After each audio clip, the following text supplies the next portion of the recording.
If you just give them value first, then you find people really quickly that are begging you to say, hey, will you please take a little bit of money from me and show me what it is that you know? If I learned anything in life from children, it's that there is literally no such thing as the right time. You just got to make the decision and do it. And then hindsight, you're like, wow, this was the perfect timing that ever could have worked out. I think real estate's the same way. No matter how big companies get in real estate, there's always room for the new guy or girl to come in if they're willing to go out there and do some of that grunt work. If you get really good at the marketing, the rest of the stuff is what I like to call figure outable or Googleable. What are people doing wrong with marketing today? This is the most important thing in all of business, in my opinion, is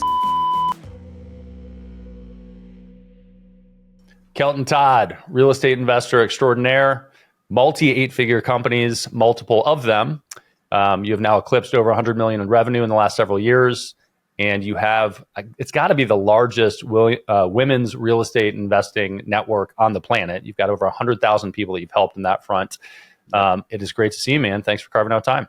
You as well, brother. We actually just surpassed 250,000 women that have gone through our paid program. So that's a pretty cool number that we are celebrating big time internally. So yeah. That's amazing, man. Well, I want to dive into that, but I want to jump first directly into a tactical takeaway for people. And you've worked with a whole bunch of different real estate investors of a whole bunch of different kind of backgrounds, both men and women. If somebody's investing in real estate with $0 versus somebody that has $1 million but wants to dive in right now, how does their approach differ? Yeah, I think it's widely different, right? So what a lot of people hear whenever they hear real estate investing is they think I'm just going to take money that I already have and go put it somewhere and have my money work for me. Well, that works great if you're a millionaire, right? If you're a trust fund baby, all of those things.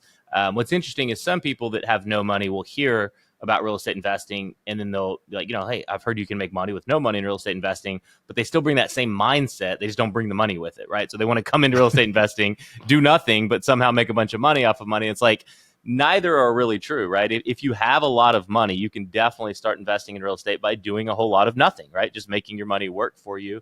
And if that's the path you're going down, then I actually do recommend those people to go more into multifamily. Even though I'm a single family guy, I've been in single family for over a decade, have done a little bit of personal investing in multifamily, but just found that it's not, it's not for me, or at least it wasn't for a really long time. And so I had quite a bit of success. However, on the flip side, I'm not a huge fan of multifamily for people that are on that, hey, don't have a ton of money starting out, right? Have little to nothing or nothing. For that person, it starts with just getting a better mindset of like, hey, real estate investing is a phenomenal way to start building wealth. However, we can't look at it like, hey, I don't have to do anything. It's the opposite. It's like, hey, how can I use real estate investing to build wealth to the where one day I can just sit back and let my money work for me and not have to do anything. And that's the biggest difference. So the path I chose to go is I quit my job. I started trying to be a real estate investor, was actually going to get my real estate license. I was also trying to become like a contractor. I mean, I was just trying to figure all this stuff out on my own. And 6 months later, I had no real estate deals, no money, no path, no vision, and was literally working on my resume whenever my brother actually drugged me to another real estate seminar. And, typical seminar, guy gives a presentation and makes a pitch at the end of it. And I was just in a different place at that moment. And I was kind of desperate. And I was like, well, wait, what if this guy's right? What if he's already done it before and willing to show me how to do it? And so, I guess the rest is kind of history. I signed up, ended up paying the guy a lot of money and getting access to a network of people that were already doing what I was trying to do. And I realized really quickly I didn't need my real estate license. I didn't need to be a contractor. I just need to go out and find deals. And so my brother and I joined together. We hit the ground running, and we started crushing it. We ended up going on to do over 100 deals over the next 2 years, and had a ton of success early on, and really just realized from that point forward that there was no reinventing the wheel in this industry. If you wanted to do something, just go learn it from somebody who'd already done it. And so we kind of got obsessed with that concept. And so we started getting more coaches and more mentors. And, eventually like people see that like, oh, you've been mentored by this name and that name. And they're like, you were lucky. And it's like, honestly, no, those people aren't what helped me off the ground. Right. I met some local Joe who helped me get started. it was once we had some success, we started reaching out to some more of the successful people to learn more, broad and advanced approaches to real estate investing. But my advice is definitely plan on rolling up your sleeves, jumping in. My favorite thing about real estate investing is I'm a product of it is you can literally start with nothing. I had literally ran out of money and built up a really nice nest egg in a short period of time, but more importantly, was able to grow that and use that to where now, like you mentioned, I've got numerous different businesses and probably at a point in my life where I could choose not to work. I'm definitely there if I wanted to, but it's crazy how that flips. We were just talking about it, matter of fact, before we went on air, and it's like, I don't know what I would do. Like, it wouldn't even be enjoyable to sit back and let my money work for me. Like, I truly enjoy helping others and serving people and adding value in general, no matter what business that's in. And, I'm fortunate to be able to do all of those things due to what real estate's done for us. So you talk about mindset being the first thing. And there's such a big part of me that hates that cliche because Right. it's so fucking irritating to hear that when you're brand new and people are like, yeah, just get your head straight. It's all about personal development and mindset. And you're like, shut the fuck up and show me how to make money. Like that's how I felt when I was younger. But you'll never find anybody that will show you how to make money that doesn't start with mindset, because we all realize that the only way to do it is to first get your mind right. Yeah, well, and I think to say that another way, if you don't believe something, it's the I think Henry Ford quote, whether you believe you can or you believe you can't, you're right. Right. Yeah. And that you have to have your head around how something works before you can really make the right choices down the path. So for somebody that has a bunch of money, you have options, right? You can invest in a project yourself, or you can give money to other people that are running the project functionally. Those are kind of the two different paths. And for somebody that's brand new, I think this is true of most business ventures in general, you should expect to be doing work instead of trading money for more money. What type of investing for a brand new person makes the most sense? What type of, because there are like a million asset classes, right? There are a million ways you can invest in real estate. If somebody's brand new and has no money, what do they invest in as a starting point? Or what did you invest in? I wholesaled my very first deal, which is very common for a lot of real estate investors getting started as they go in, and they just wholesale, which is basically just get a property under contract and sell the contract, right? So you don't have to have money. You don't actually buy a property. You're literally just, it's called deal sourcing. You're just finding a deal, getting it under contract and selling it to someone else. And that's a common way to get started. I went straight into flipping right after that because, as I mentioned, I had joined a network with a lot of people that were looking to make money with their money. So they were willing to lend us money to buy houses, fix them up, and turn around and sell them. And they made a good return, and we made a great return. And so that was my path, was a couple wholesale deals straight into flipping. And then it was a bunch of flipping and wholesaling at the same time.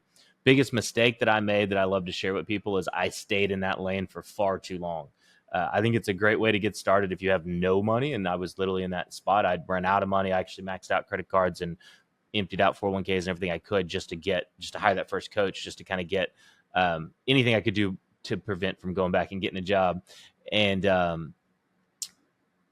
so I was so close to failure that once I started tasting some success, I was scared that it was going to run out. And so I just kept doing more deals and more deals and more deals. I mean, we got to where we had literally over a dozen flips at a time and doing 20 plus deals a month. And it was chaotic. And the mistake I made is I thought you had to start there because you had no money. And I thought you had to stay there, when in reality, if you truly have no money, it's probably the best place to start for sure. The biggest mistake I made is not getting into passive income sooner. So I took years before I started getting into rental properties. And it wasn't until I hired more coaches that I finally realized that I was having, quote unquote success according to the industry standards, but I wasn't building anything that was going to allow me to truly be able to step back and do what I wanted. And so I would say that's a great place to start for people who have absolutely no money. But what I've found is more people actually could start closer to buying rental properties than necessarily having to go straight to wholesaling, right? Again, if you've got a steady job and steady income, then what I found is just kind of that middle ground is jumping right into rental properties. And that's the fastest way you're going to build long-term wealth. And I use fast with an asterisk beside it because it still takes 5-10 years, right? But at least that's the fastest way that you're going to build true wealth, versus wholesaling and flipping is great. And that's the fastest way to get, start making good income right away, but all you're doing at the end of the day is trading a low paying job for a high paying job, but it's still a job. Yep. Yeah. So I want to highlight a couple things there. So one, for anybody that doesn't know, wholesaling functionally is going out and finding a property that is undervalued by some amount and then putting it under contract saying, hey, I have the right to buy or sell this contract to buy the property or sell the contract to somebody else. Sign a contract that says you have the right to buy the property. You go out and find another investor that actually wants to fix up the property, rehab it, and then resell it. And you make a little bit of margin. And that's wholesaling. And you hit on something that's really good there, which is it's a job. And so when people say that they're a real estate investor and they're wholesaling, you're not really investing in real estate. You have a job to find properties and resell them, but you're not investing in real estate. And then rental properties, you mentioned buying and then you put a tenant in and you have some cash flow, and it could be a short-term rental or it could be a long-term rental. You mentioned, and I want to move into kind of today's world, because you said, hey, it might take you 5 or 10 years to realize, wealth building, which means basically that either you're paying down the value of the property through your payments, and hopefully you've got some cash flow along the way, or, and more likely, in that period of time, you are getting appreciation on the property, right? The property becomes worth more because over the course of the last 100 years, real estate has consistently gone up over that time horizon, which brings us to now.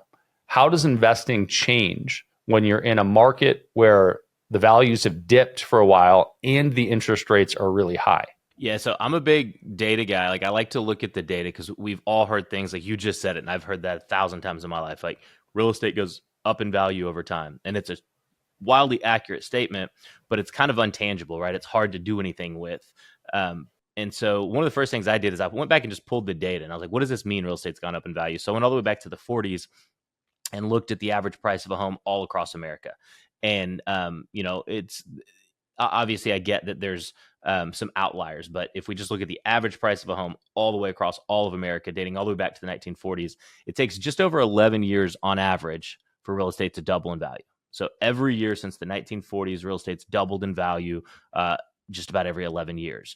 And so sometimes it happens in 4 years, and sometimes it happens in 12 years or 14 years, but it'll average out to where it's about every 11 years. And interestingly enough, 9 times out of 10, it falls within that like 8 to 12 year mark. But so for me, what I do is I take a step back and I say, okay, I don't want to try to outsmart anybody. I'm not trying to time the market. I'm not trying to be a genius. I'm not trying to gamble. If I was going to do that, I'd just hop on a flight to Vegas, right?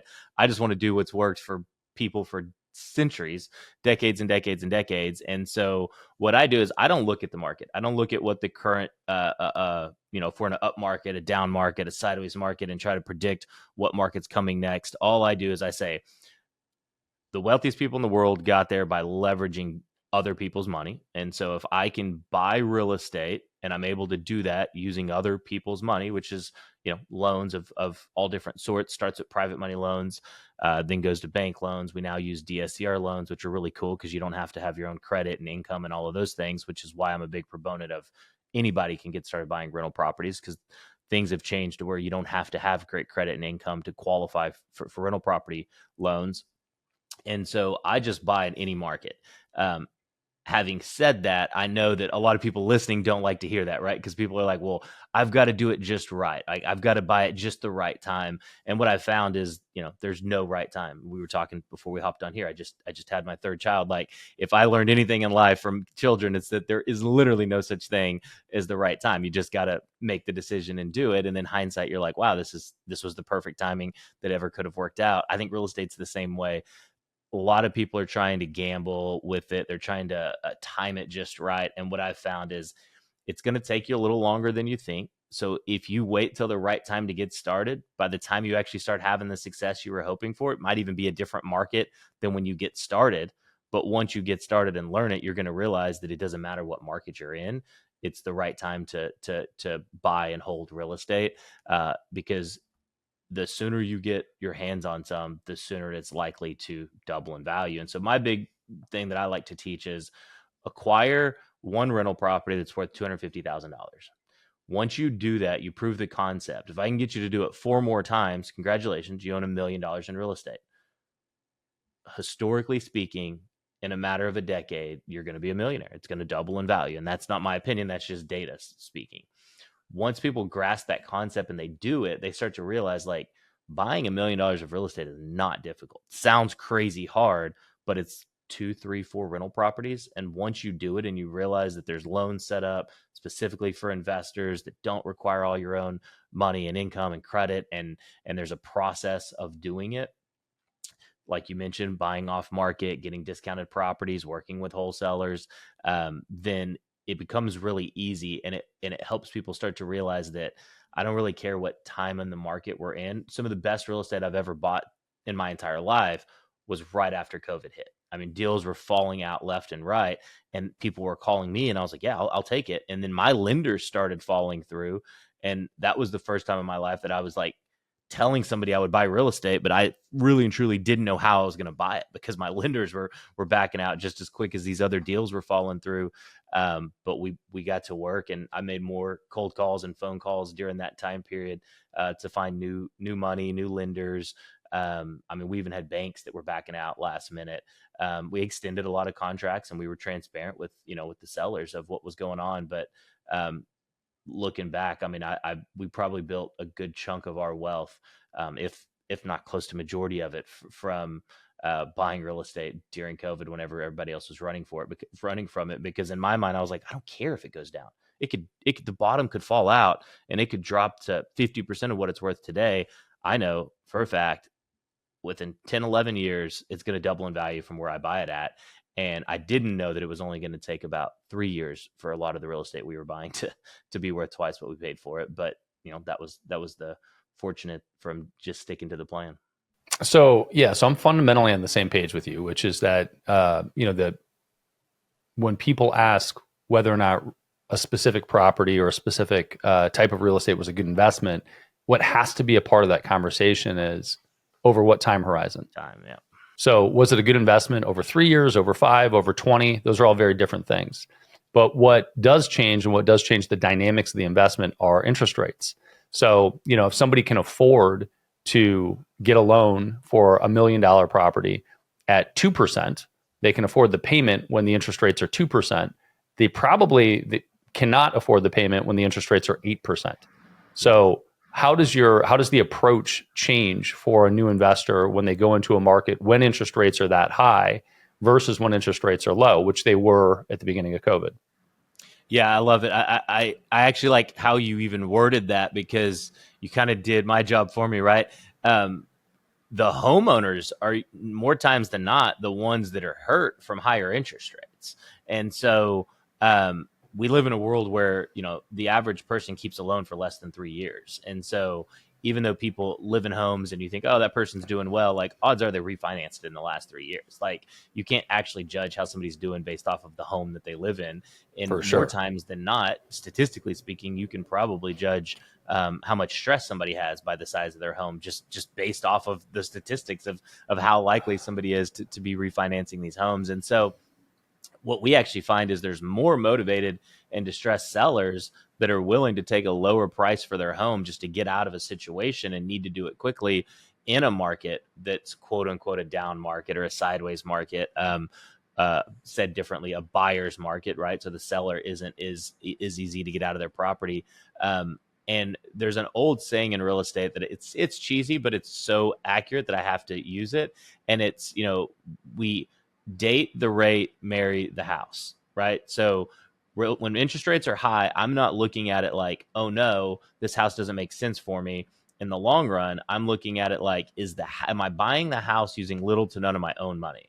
If so, then I'll take it. And even if it's not cash flowing a lot at the moment, maybe it's not cash flowing any.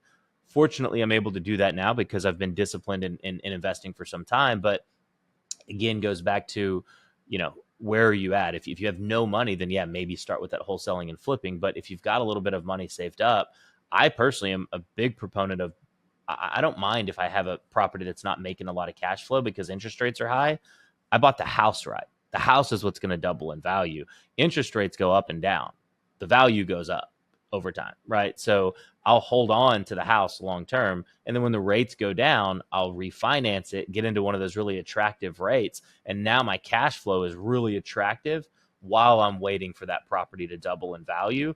But I don't let it stop me from buying the house, because all the people that were freaking out during COVID not buying homes, when they finally got back into buying mode 3 years later, they were buying them for me for twice what I paid for them. You know what I mean? Like, so they were too worried about the rates, or too worried about the current economic environments, instead of just sticking to the core fundamentals of buy real estate anytime that I can, as long as I don't have to use much of my own money, as long as I do it in a way that allows me to sit back and wait it out. Which, to your point, as long as you have the a little bit of cash flow in that property, or you're willing to accept some negative cash flow, appreciation, once you learn that appreciation is why we buy real estate and it's not for cash flow, you instantly get put in the top 10% of real estate investors. When you pick up that mindset of like, I'm not buying a rental property today because it puts $200 a month in my pocket, or $500 a month in my pocket. That's going to be gone the first time I have a tenant vacant.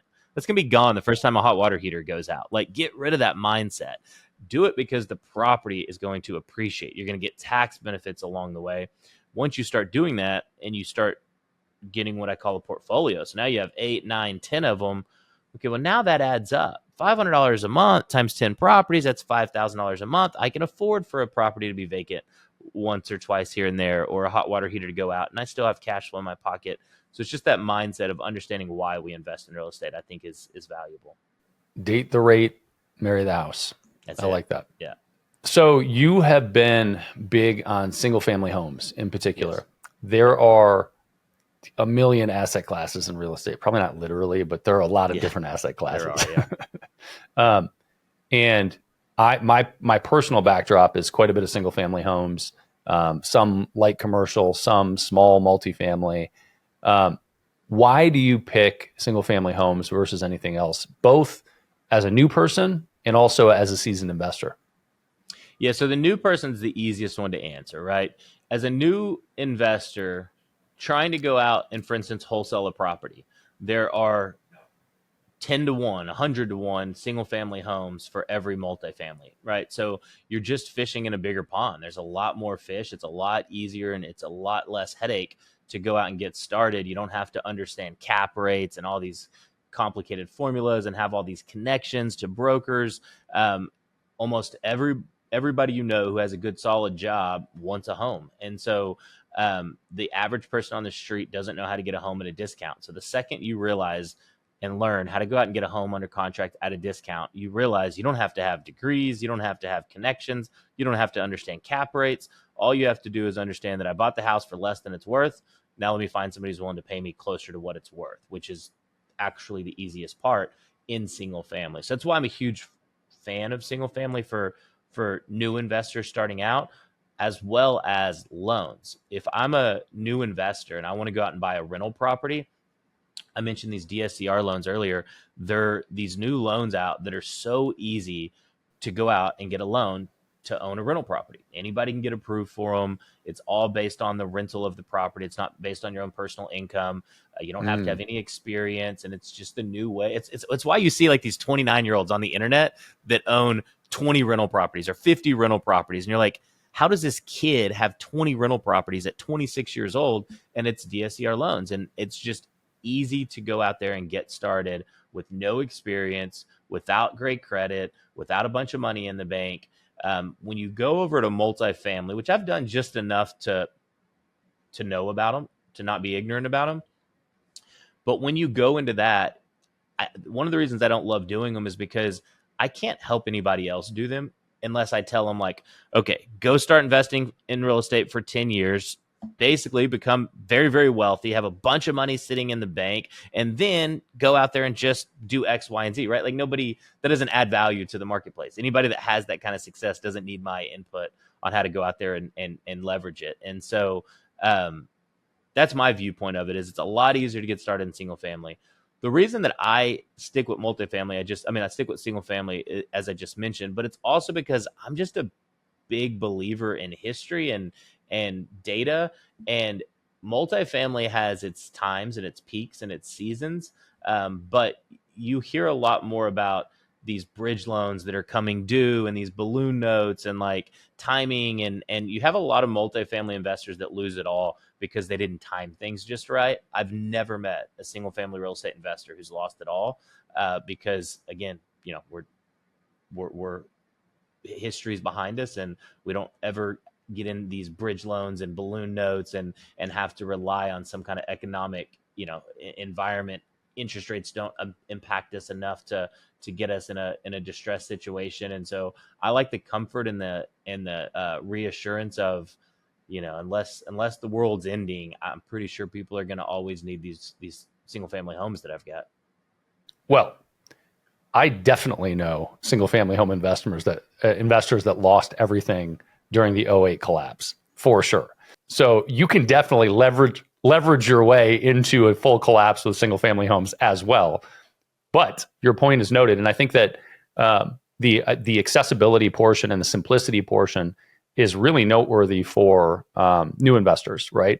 Just simplest terms, it's easier to understand single family home, and it's a really stable asset class. People always need a place to live, et cetera. I also want a big qualifier, which is you went on this personal mission of value to the marketplace of being able to teach people how to invest. And I respect and appreciate that. But I also don't want to diminish the reality that the people that do have money in the bank still need help with the 100%. Other investment strategies. Yep, the number 100%. Of people that I know that have lots of money that go invest in real estate and have no idea what they're doing, it's horrible. It's terrifying. And it's just that they can, if things go sideways with somebody that has money, it may not cripple their whole life. Where a brand new investor, if they invest money and it goes sideways, it might be their whole nest egg, right? And they might have to start all the way over, which is terrifying. But we certainly have, both sides of that coin that listen to Beyond a Million. So it's good to hear. Like, I like hearing the stuff that you're doing in multifamily as well, because that stuff is valuable, right? Yeah, for sure. So I want to add a couple things there that I think are interesting. One, you're 100% right. When I talk, I'm always thinking through the lens of the way we do things, right? But I have to remember that like everybody doesn't do things the way we do. Everybody doesn't go out and spend. We've spent over $1 million on personal coaching and development just to learn how to do this real estate the correct way. And so you're 100% right. A lot of people lost money in 07 and 08, but a lot of those people, or not all, a lot of them, almost all of them were on short-term loans, speculating that the value is going to go up over a short horizon. And our strategy is, I don't know if it's going to go up or down tomorrow, but I do things in a way where I don't care what it does tomorrow, as long as it goes up over time. And so I think that's where, in my mindset, I'm like, well, there's not risk, because I'm not in these short balloon notes that are about to expire, and I don't need the property to appreciate over a short horizon. I'm not going and taking second and third mortgages on my home to go put it all into a property, hoping that property goes up in value, which is where everybody lost their rear end in 2007 and 8. So you are 100% right. You can still, it's investing, right? All investing has a risk. You can definitely lose money. I've just found that a lot less lose money in single family than in multifamily.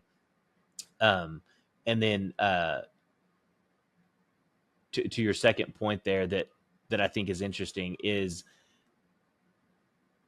we have a network, and what we have found is a lot of people that reach out and say, hey, I want to start investing in real estate, already have money, but they don't have that guidance.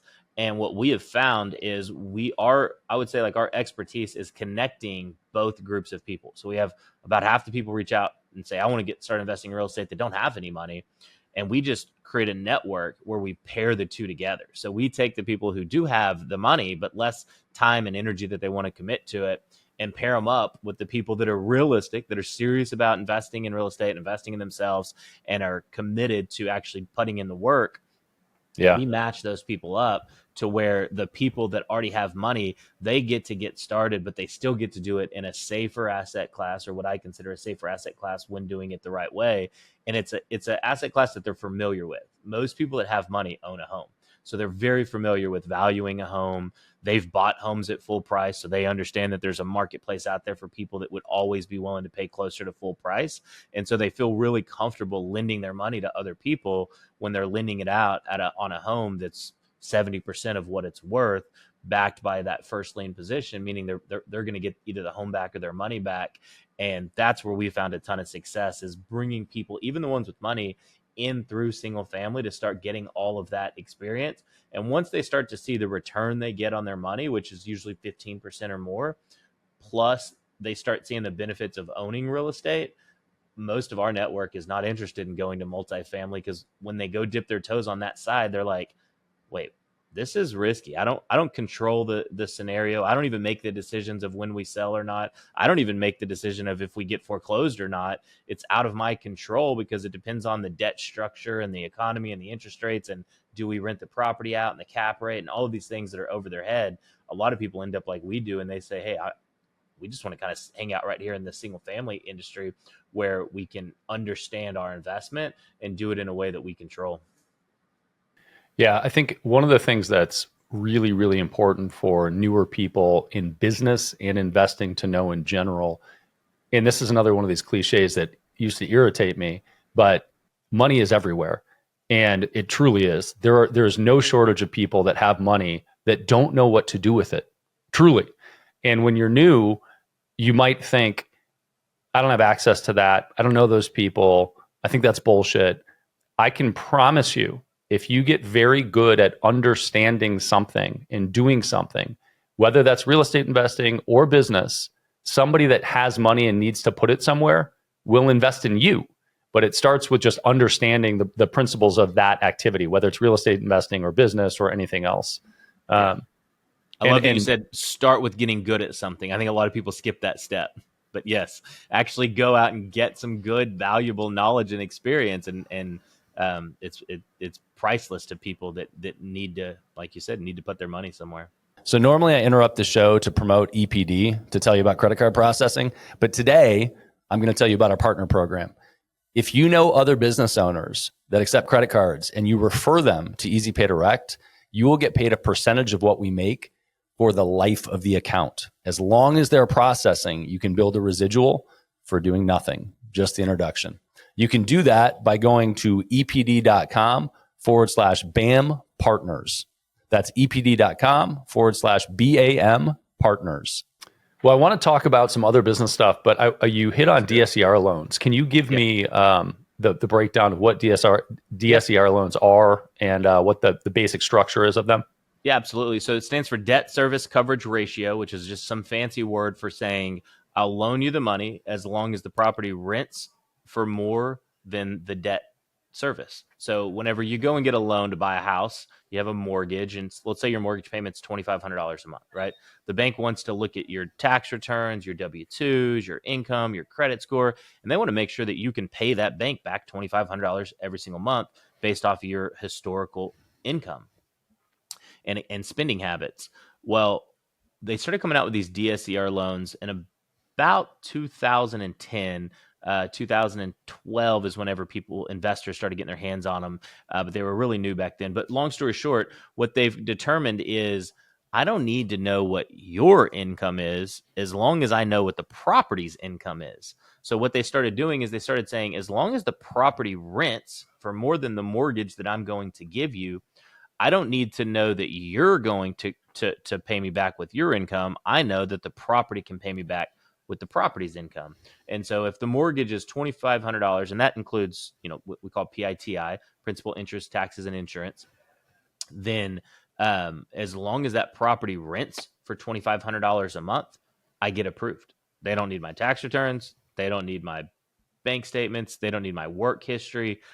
They do pull your credit score to make sure that you're not like a horrible steward of your money. Like if you have bankruptcies and foreclosures and a 500 credit score, they're going to turn you down. But if you have a 620 credit score because you're just not, you pay your bills. Yeah, you pay your bills, but you're just, you've missed some and you're not the best ever. They're like, okay, that's fine because I'm not worried about you and your bills. I'm worried about this property. And so, yeah, that's the simplicity of it. Does the property rent for more than the payments? And if it does, they use that as the income to qualify you for the loan.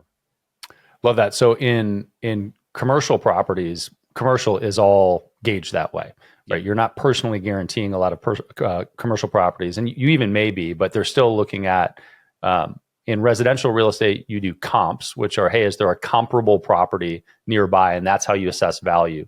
In most commercial, you're assessing it based on the rent roll, based on what income comes in off it. and that creates the value of the property. So with a DSCR loan, the one of the things that I want to find out is like who's lending these, who has DSCR loans, because traditional mortgages, for those that don't know, almost everybody that gives you a traditional mortgage then resells that mortgage almost immediately after, or in some short time period, to another bank later. And in order for that sale to take place, most of these traditional mortgages are Fannie and Freddie backed, which means they have to conform to a very specific criteria. And they have all these criteria to underwrite traditional mortgages, like debt to income ratio, which is directly tied to the person whose name is on the hook for the mortgage. And they look at how much money you make and what your debt service is, so how much you have in expenses every month.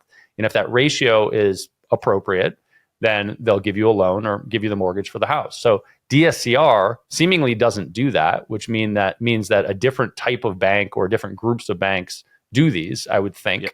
Yep. Where do you get DSCR loans?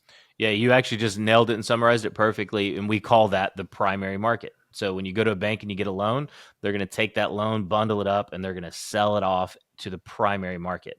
DSCRs are selling to the secondary market. So it's literally the next guy in line. It's like, hey, I don't want to pay top dollar for that top tier loan over there. I want to buy your next tier of loans for a discount, i.e. a higher interest rate or points or whatever it is. And in terms of where you go to get them, one thing I like to explain to people is not the place you go to get your tier one loans. So not Bank of America, not Wells Fargo, not Chase Bank, not your probably not even your local credit union. Most realtors and bankers and lenders don't even know about these loans because they're trying to keep them out of the reach of your everyday person who's going to abuse them and turn into, subprime loans again. They really want them to stay in the circle of real estate investors. So one of the harder things to get approved for these loans is if you don't already own a primary residence, they instantly kind of turn their nose up and are like, hang on, are you trying to abuse this and get a home for yourself? So that's like one of the only things that makes it difficult for new investors. You can still get around it as long as you prove that that's not what you're trying to do. In terms of where to go get them, we've learned that every state has different lenders for different reasons, but also every property. So if you want to make it a short-term rental, you're going to be looking for a different DSCR lender than if you're wanting to make it a long-term rental. If you live in the middle of LA or Atlanta or Dallas, you're going to have a different type DSCR lender than if you live out in the suburbs and, out in the country or far out in the suburbs. So really the best way to find them is to look in the specific market that you're looking, go to Google, type in that market. So for instance, I live in Dallas. I would say DSCR loans, Dallas, Texas. And I'm going to start scrolling through that map. The first page that pops up on Google is a map of local businesses. And that's what I'm looking for is I want a local DSCR lender, or at least somebody who for sure lends in Texas, is going to pay more for ad spend to pop up in that first page of Google. So instantly I'm now fishing in a group of lenders that are likely to lend in my area. And I know people don't love that answer, but the short answer is Google it. Love that. Yeah. So what's the time horizon? So traditional mortgages, conventional mortgages are usually, there are a bunch of options now, right? You can do 3-year, 5-year, 10-year interest-only loans or adjustable rate loans. But traditionally, these are 15 or 30-year conventional mortgages. What's the time horizon for a DSCR loan? They're the exact same. Yep. I always pick 30. Oh, Interesting. Yep. Yep. And that's where I was getting at earlier is that's why we're not in that risk of 07, 08 collapse, because these are not balloon notes. These don't have, ticking time bombs like most of these multifamily deals do. And just a quick summary for people that aren't following. There's a lot of concern in multifamily right now because interest rates are high. And as he said, the whole value is built around what the income of that property is. Well, when the interest rate rises, the income drops. And most commercial loans have balloon notes, meaning in 5 to 10 years, the whole note comes due. So you have a lot of multifamily homeowners right now, property owners, where the note's coming due, but if they go down and refinance, the property can no longer afford to pay for itself. And you start doing that on multi-million-dollar projects. Now, having an extra $5,000 in the bank and making an extra $500 or $600 a month, that doesn't fix anything. You need to have an extra $1 million in the bank and an extra $50,000-$60,000 a month, which most people don't, which is why you hear a lot about people getting in trouble in multifamily. Yeah, I love that. That's a really important point. And I think, for this, we're getting in the weeds, and we're hitting the group of the market, or the group of the audience that does real estate investing, because when you get into heavy investing, understanding the financing is really important. And one of the things that's attractive about single family homes, as you pointed out, is everything can be simplified more. You don't have to get to these complex things. And I think the point that you just made, though, is really relevant across the board, which is know what you're doing if you're getting into an adjustable rate mortgage at all. And and correct me if you have a different opinion here, but when interest rates are high, that's the time to look at adjustable rate mortgages, because the likelihood of the interest rates going up higher 3 years, 5 years, 10 years from now is not great, right? We are at a historically high point in my lifetime, in your lifetime. And, in earlier generations, there have been higher interest rates, but likely we're going to go down. So if my mortgage adjusts in 5 years, right now, 5 years from now, likely the interest rate's going to be lower. So if I refinance, my payment's actually going to drop, not go up. And where people get into trouble is a mortgage adjusts and their payment goes up dramatically, and that kills their ability to even keep paying that payment. For sure. And to answer your question, these are actually 30-year fixed as well. You can get adjustable, but we just stick with fixed, and then we just refinance when the rates drop. But to your point, I agree for sure that if you're going to get into adjustable, I would only touch that if interest rates are at a historical high point, like they are right now, or at least, like you said, in our lifetime, they are. So for sure. And I think just for any of the people that are listening to this right now that are in multifamily, I'm not saying multifamily that there's anything wrong with it. I've done it myself. I do it myself. There's great parts about it. I'm not a big proponent of trying to convince people that that's how they should start building their wealth. That's the only reason that I like to draw the stark contrast between the two. If you're wealthy enough and you can afford to do it, there's phenomenal things about multifamily, and don't let me stop you. There's a lot of people who've built a lot of wealth doing that. So both are great asset classes, but to your point, it's just knowing and managing your risk. And I've gotten really good at knowing and managing not just our risk, but helping other people manage their risk in that single family class for sure. So you have built a portfolio of a bunch of real estate properties. You also built the Women's Real Estate Investment Network. Now you've got 50 plus employees in that company, doing quite well. I know you've invested in some other businesses as well in the last several years. There are common threads across all types of business, and it's sort of sales, marketing, operations, technology, taxation. No matter what you're doing, you have these things in business. What marketing elements span all of the businesses that you own, that you focus on and you have expertise in, that make the whole thing work? Yeah, I think you nailed it. Marketing is the key to all business, in my opinion. I don't care whether it's real estate investing, the first step is go out marketing and find an off-market deal, right? Whether it's starting a new company and you're starting a landscape company, well, you got to go start marketing and knocking doors and find a yard to mow.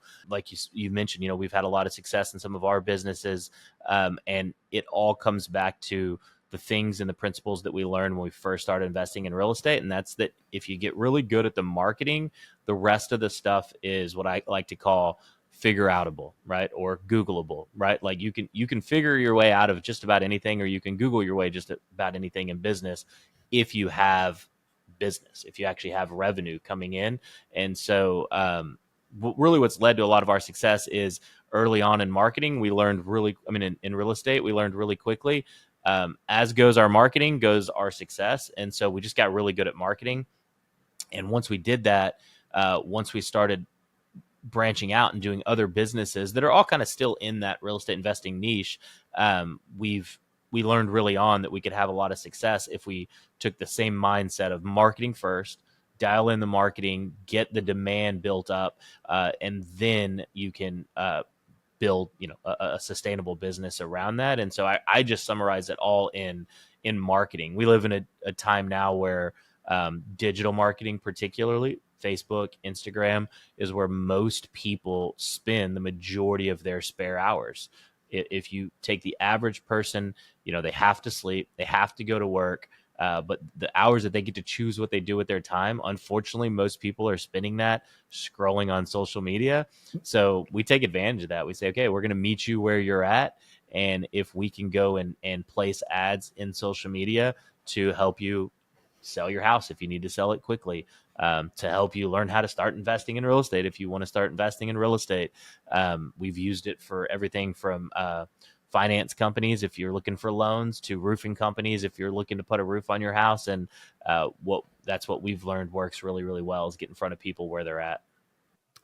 So marketing, shifted decades ago from direct mail to digital and trackable.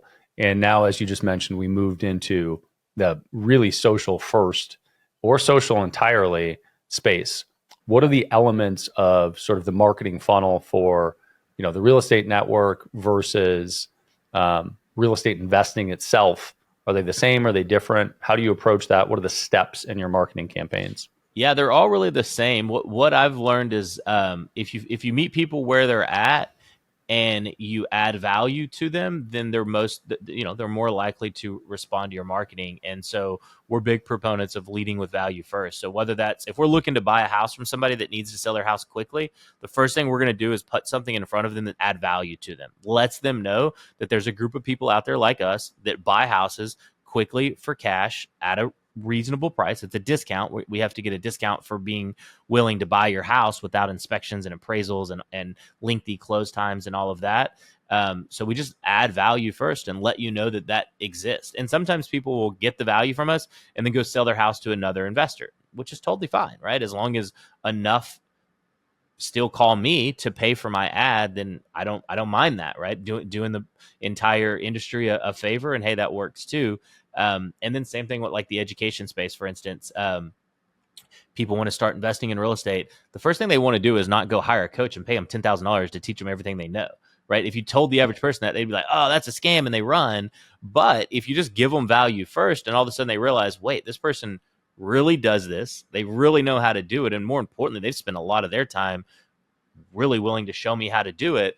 Then you find people really quickly that are begging you to say, hey, will you please take a little bit of money from me and show me what it is that you know? Because they go out there and make that money back on one deal. And then from then on, that they have all that knowledge and experience. So we apply it to all fronts. Even a roofing company. You want to sell more roofs?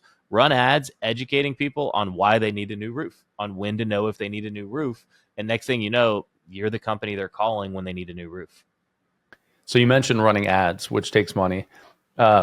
Ads versus organic. How much of one do you do versus the other, and how do they work together?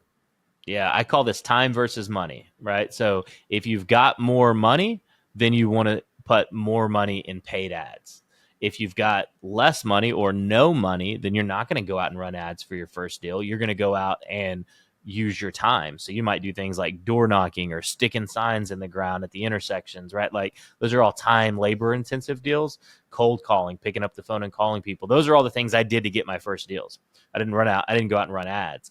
But once I got those first deals, I took that money and said, okay, now I've got a little bit of money. Instead of spending it, let me put it into ads to where next time I don't have to use my time. I get to use my money to create more money and to get the next deal and the next deal. So there's definitely forms of marketing in every industry that take more time that you can do with practically no money. But what I love about those is the successful people in those industries don't like doing that, right? So you're never going to have a monopoly of real estate investing, because the bigger a company gets, the further they're going to get away from cold calling, which even has some like legality challenges if you're doing it at scale. They're not going to go stick signs in the ground. They're not going to go door knocking. So no matter how big companies get in real estate, there's always room for the new guy to come in if they're willing, or girl to come in if they're willing to go out there and do some of the that grunt work. Yeah, I love that. I think that's a good takeaway in business in general. There's a famous story from Y Combinator and Airbnb when they just started out and were trying to figure out what to do to scale. And the advice from Y Combinator was, do the thing that doesn't scale. Go interview your customers. And the founder's feedback was like, what do you mean? Like, we can't do that. That's not going to scale. That's not going to scale. And the response was, it doesn't have to. And because you're new and you're connected to your customers now, do the thing that you can't do when you're at scale. Exactly. Yeah, I love that. That's a great lesson for sure. What are people doing wrong with marketing today? I hate to be repetitive, but I think I'd go back to not leading with value first, right? Looking at it from the lens of what's in it for me. If I see an ad and all that ad is trying to do is get me to buy something from them, then I'm instantly thinking I'm defensive. I'm putting up my guard of like, wait a second, what, I don't want to give you my money. And so that to me is what I see most common is people don't come from a place of adding value first. The second thing, and this is the most important thing in all of business, in my opinion, is not knowing your numbers, right? I had a mentor who learned a lesson early on. He was getting leads for really, really cheap. And that lead source called him and doubled the price of his leads. And he got mad and yelled at him and told him to screw off. And from that day forward, he started paying about 4 times as much for leads because he didn't understand that even though they doubled their price, they were still by far the best priced leads that he could have got. And so a lot of people don't understand that you got to know your numbers. How much are you paying for a lead? How many of those leads are you converting? And what we have found, the more you want to scale and the more success you want to have, the more time you got to be willing to take. And so the way we run a lot of our businesses now, when it comes to ads, is like, we don't even make money off of our ads. We don't even make money the first time the client buys from us. The client might make a big investment and think, oh my gosh, we're making all of this profit. And in all reality, we're actually losing money still. But we know that we're going to over deliver on our values so much that you're going to continue investing with us. And we call that a lifetime customer value. And then over time, we end up making more than anybody else can make because we can spend more than anybody else can spend because we're not trying to make a profit off of every single client. We're trying to build up a client base, and we have to understand our numbers in order to do that. So I think understand your numbers and add value would be my top advice for sure. Yeah, and ultimately obviously people that are, at scale in business understand this concept, but for those that aren't, you're liquidating your leads on the front end, right? So the thought is that you run an ad and you sell something small to help cover the cost of ads, knowing that the person that buys something small is going to buy something bigger later. Yeah, but we even take it a step further. We lose millions on the front end, and then we'll self-liquidate on a good $5,000-$10,000 purchase. We're still not making money, but what that ends up doing is building up a really, really good pool of loyal customers, and then over time we're able to not just monetize that, but actually start to have profits in there. But we also, in all fairness, we also do that because we like to add value. So it also lets us reach a lot more people. So it's kind of a long game as well. Yeah, I think that there are definitively a ton of different ways you can approach business and a ton of different ways that you can enjoy business. And a lot of it has to do with the outcome that you're after. And if the outcome is the most profit ever, you're going to operate the business differently than if the outcome is getting the most exposure ever, for example. I have a buddy in town, Khalil, who's been on the show, who runs this company, Sun Life Organics. And he was like, I can't remember what the margin was exactly, but I think it was like 6 or 7%. And normally it's a smoothie company. They just make these dope ass, really expensive smoothies. Yeah. And normally those businesses are like 20 to 25% margin. And he was like, yeah, I don't fucking care. He was like, people think that I should have a higher margin. He was like, guess what? We have a dope product. Everybody loves it. I get a few $1,000,000 out of it. I don't fucking care if my margin's 6 or 7%. It's awesome. Yeah. And I think that takeaway is really, really important, that you are allowed to run the business however you want. Yeah. But if you don't understand your numbers, you don't even have the capacity to do that. Yep. 100% spot on. Yep. And our thing is like, we want to reach more people. We want to help more people because we help people that never spend a penny for us, right? Or maybe $17 on like our lowest tier products, or just a free, free trainings. And so we're like, hey, we're helping more people if we reach more people. And so to your point, we're the same way. I would rather make $1 million off of serving 1,000 clients than $1 million off of serving 100 clients. And it doesn't matter if our margins are low, as long as our reach is out there, then that serves us. But to your point, if a hedge fund were to buy us, then they would flip the model on its head because they're all about extracting the profit. Yep. Well, while we're talking about or alluding to values and different ways to run business, you have been in business with your family for 10 years. For most people, if you ask them if they should get into business with their family, the answer is an astounding no. Yeah. What are the elements to successfully running a business with family? Yeah, I think that's a great question. I always like to tell people, if you're not happy without money, you're not going to be happy with money. So you got to figure out how to get happy first, because money's not going to make you happy. And I think that same principle applies to family. If you don't get along with your family right now, don't go in business with your family. But if you've got a great relationship with your family and you get along great, right now, and that likely means you've got 20, 30, 40, 50 years of experience of that, then I don't think you should let that stop you from going into business, because I would say our superpower is that we're a family business. I know that I've got my brother, mom, brothers in another company. So I know that I've got, at any point in time, I don't have to worry about what's going on behind my back. I know that I've got other people out there that are 100% committed to our company, that are always devoted to doing the right thing. And so I think it's a superpower for us. But I will say that we had a great relationship before we went into business. Now that relationship and dynamic has definitely changed over time, because as you start doing business together, you put yourself in more confrontational situations. And, a lot of people think that we fight. And my mom used to say it all the time, like, I wish I wouldn't fight so much. And now that she's in business with us, she's like, I get it.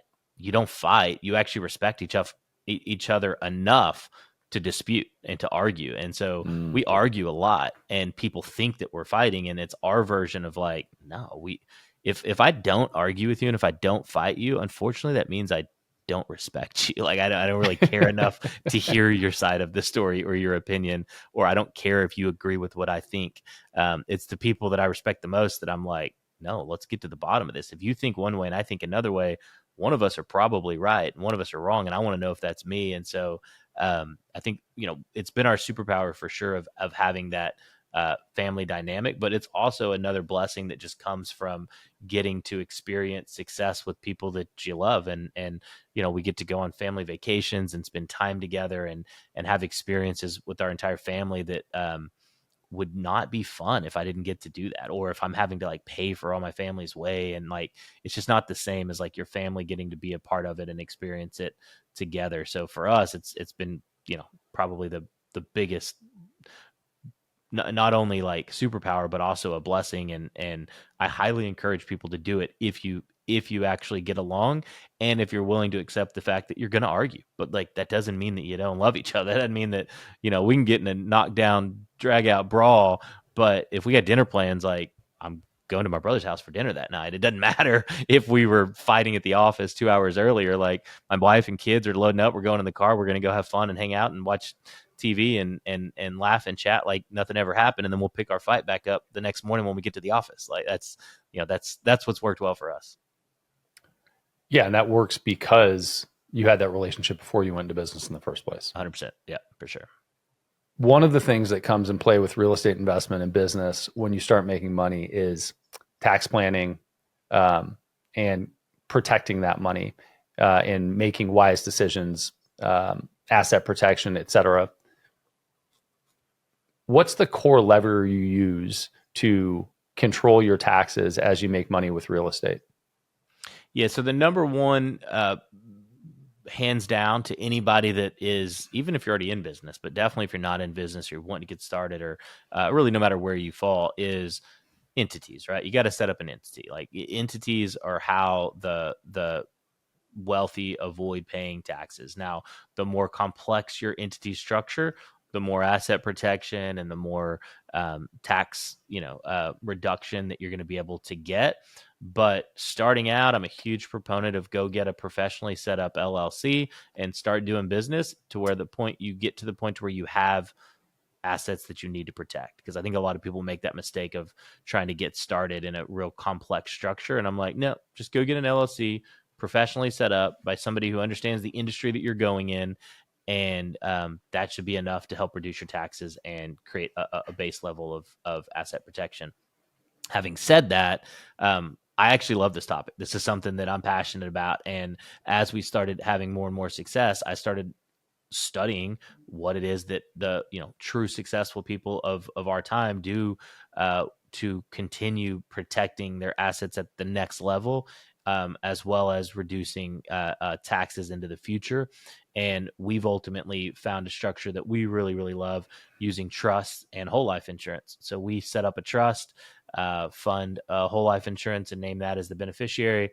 And so, I own nothing and control everything. And that's a really, really cool place to be. It's a scary place when you don't understand it, because it's like, yeah, no, I don't own my home. I don't own my cars. I don't own my bank accounts. I don't really own anything. But I don't want to own any of that stuff, because if you own it, someone can take it from you. If you control it, then I would much rather just get to live in my house. And if it goes up in value, I get to control the appreciation and the benefits of that. Not if, when, but same thing with bank accounts and everything in between. And so we've found that whole life is a cool way to do that in a instrument that is lasted over 100 years in America. It's got very, very solid, safe returns, but most importantly, you're able to access it. I think a big mistake that most people make when they start making money, or quote unquote saving money, is putting it in what I call a breakable piggy bank. I'm not a big fan of putting my money into something that I have to break to get it out. So I'm not a big fan of 401ks and IRAs and all of these things where I have to pay fees and penalties and taxes when I go to pull it out. I love to put my money into whole life, which means it's already taxed today. I put my money in, and then I'm never taxed on it again. And I could pull it out at any point in time in my life without paying penalties on it. But if I don't pull it out, I'm earning a really safe, solid return on it. And then when I do pull it out, I'm only pulling it out to put it into something that's going to give me an even higher return. And so that's kind of the structure that we've created. It's something else that I've kind of become passionate about, because it's actually very simple, but most people complicate it and make it seem like it's this complex thing. But I love it because it secures a legacy from day one. If you just get started investing in real estate and you set this structure up correctly, you're going to leave a legacy behind. You're most likely going to leave millions of dollars behind in a death benefit, which is just like this side extra benefit of using the structure that we set up this way. Not even why we do it. It's just a cool added on bonus. But it's a nice bonus to know that from day one, you're set, that you're for sure going to leave something behind. I like that too. Well, okay. So there are probably 15 different derivatives we could talk about relative to entity structures, trust structures, and whole life. And that could be hours of conversation. 100%. Whole life, universal index life. There are all these different types of insurance that you can get, tons of different structures. So when you say people like to overcomplicate it, well, it can be really fucking complicated. It can, so when you talk about whole life, can you give me just like the basics of how it works, the elements that are important to you, and why you like that as a vehicle? Yeah. So what we have found in a lot of study is that 9 out of 10 people who sell whole life are selling it for the death benefit. So we don't want to buy it from 9 out of 10 people, because we don't buy it for the death benefit. That just happens to be like a really cool extra bonus. And so to oversimplify it, most people buy whole life with 90% of the premium going to death benefit and 10% of the premium going to cash value. We just flip that on its head. I want 90% of my premium to go towards cash value and only 10% to go towards death benefit.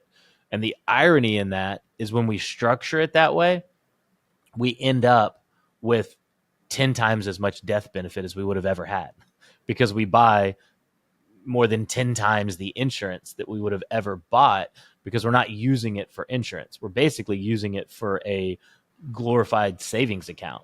It just pays a 10x return higher than your average savings rate, and it has 10 times more protection than even really entities, but definitely than a typical savings account in most states. And so that's the gist of it, is we overfund it with cash value and reduce the life insurance portion of it, or the death benefit, I should say, to the smallest amount to legally keep it still considered insurance and no longer an investment.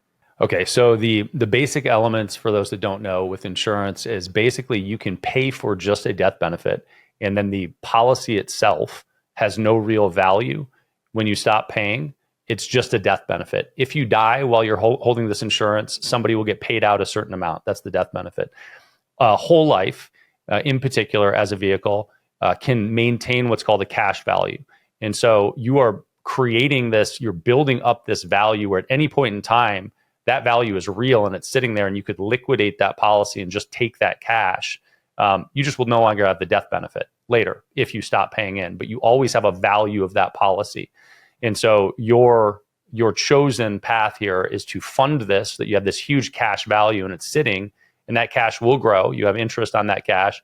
And in addition, you have some death benefit in the future, but that's not the core reason that you're doing it. You're doing it because there are tax benefits to doing it this way, and you can keep the money parked there, earning some amount of interest.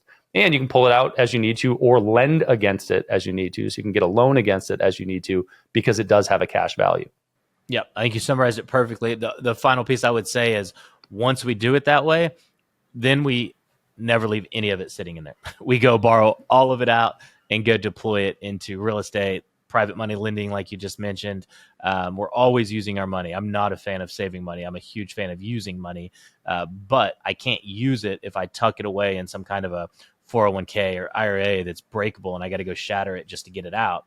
That's why we use whole life, is it's everything you just said, and it's accessible. So I put it all in there just to set it up, get the asset protection and the tax benefits. And then as soon as I can, I go and pull it right out and start using it. And now my money's working for me in two places. I've got the life insurance that's still growing over here, as well as the asset that I go and invest it in. And then when I'm done investing it, I pay it back to myself with a little bit of interest to myself. That way it keeps growing and it's available to use it again over and over and over. So you can be your own lender from that perspective. Exactly. Yep. Love it. Awesome. Well, I could talk to you about real estate forever. I like to geek out on it. Hopefully some of the people listening did too. Yes. Kelton Todd, where do you want to point people if people want to find out more about you or the real estate network, et cetera? Where do you want to send them? Since we talked the most about real estate, I think that's being transparent. My life's not that interesting to other people, so people don't tend to care too much about me individually. And I would say, so yeah, on that topic of real estate, if you happen to be a female, the Women's Real Estate Investors Network, or RAIN.com or Women's Real Estate Investors Network.com is a great place to learn more about a lot of the topics that we happen to talk about on this call today. But also you can find me on social media as well. It's just at Kelton Todd. Love to add value, love to help. Reach out if there's anything we can do for you. And quick plug to you guys. I think it's because of people like you that allow us to stay in business and do the value adds that we're able to do, is because of people like you guys. So appreciate your time and appreciate you adding value to the marketplace. Kelton Todd, I appreciate it, man. Until next time. Thanks for checking out this Beyond a Million episode. It occurred to me just now that I never tell people to leave comments, and that's probably really stupid. I should tell you to leave a comment. So if you have any questions, or you liked the show, or you hated the show, it would be awesome if you would leave a comment. It makes a big difference in helping other people find it. Leave a comment below.